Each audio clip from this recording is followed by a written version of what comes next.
obvious pattern was that discoveries of antiquities conflicted with the thinking of European immigrants, that Native Americans and their ancient ancestors were mere savages.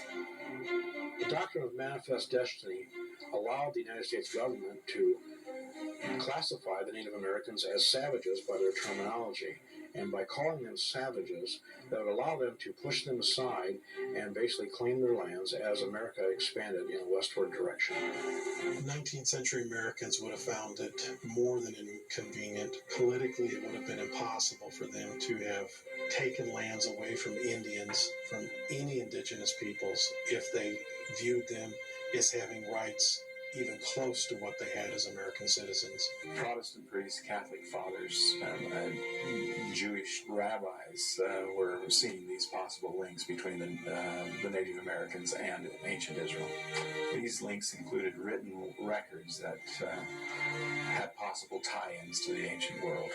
There were certainly religious beliefs, thinking that the Native Americans may have been descendants of some Hebraic, Jewish, Israelite travelers to the Americas at different times.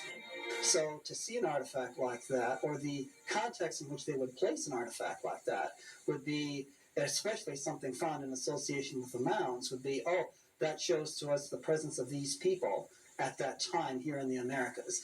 The idea that ancient inhabitants knew of and used Middle Eastern Hebrew symbols undermined the notion that Native Americans were isolated savages. Believed that the Native Americans had no written record prior to Christopher Columbus.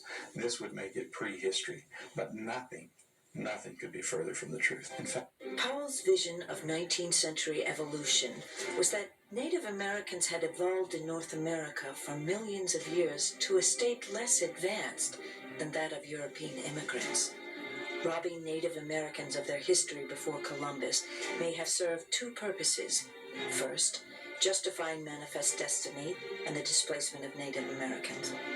And second, dismissing of popular religious ideas that ancient Native Americans may have had Middle Eastern origins, and thus rights equal to those of European immigrants.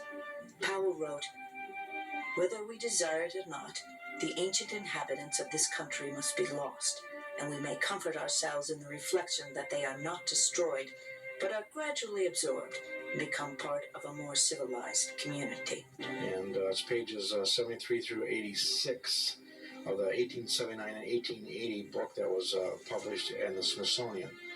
And the quote is as follows: "Hence, it will be seen that it is illegitimate to use any pictographic matter of a date anterior to the discovery of the continent by Columbus for historic purposes." As it turns, and last year, finally, the mystery of Haplogroup X was revealed in a very important study by a team under Dr. Schluss, and he determined without any doubt that the origin of Haplogroup X was the hills of Galilee, was the hills.